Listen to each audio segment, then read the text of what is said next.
Hello Beyonders, I'm going to show you how to balance your budget. If this video helps you, please like it and don't subscribe to me. Alright, so balancing your budget in this game is actually surprisingly difficult. This is my third park. I went bankrupt 2 other times.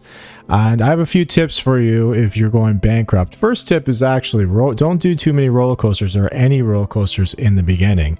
Roller coasters, I find, don't make a lot of money unless you impossify them pretty early on, which kind of helps improve their desirability, or it just helps bring more guests on there by providing more hooks. Another thing I want to say is that a lot of this is about impossification.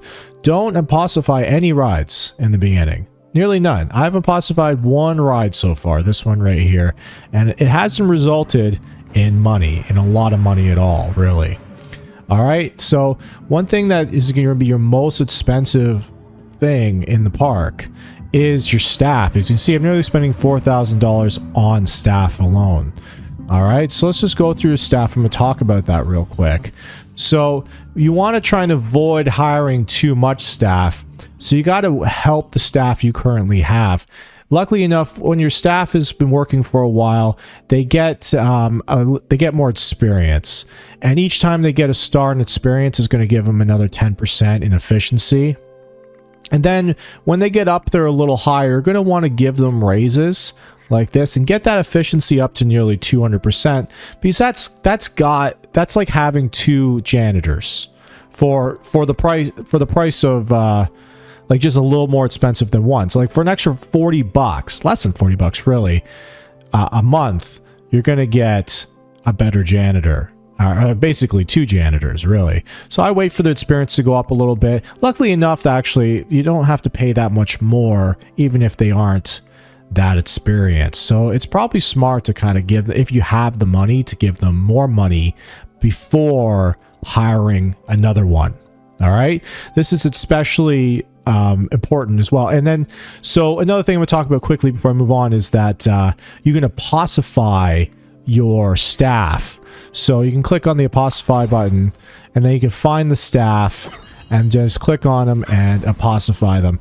Now, actually, I did the janitor there, which is what I really don't need. What I do need is my mechanics. You want your mechanics to be impossified because they're expensive to hire. The second most expensive. And it just increases their production. It makes them faster at repairing rides. When you impossify them, pay them more money, get that efficiency way up rather than hiring more.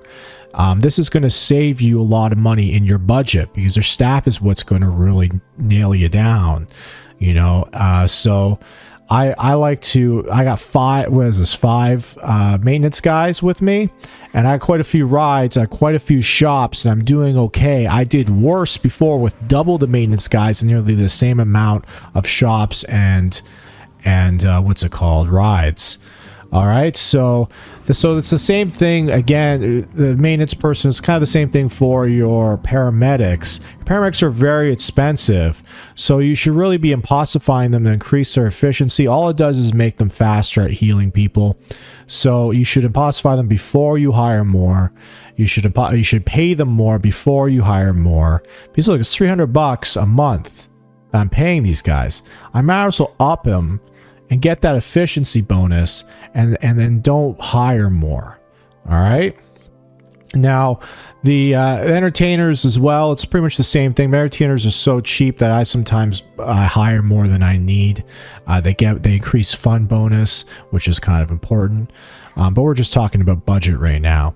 All right, so one thing that you should always be looking at is your heat maps. You should be checking your drink heat maps. Like, look, even though I swear I have so many drink options for these guys, and I still can't keep them happy when it comes to drinks.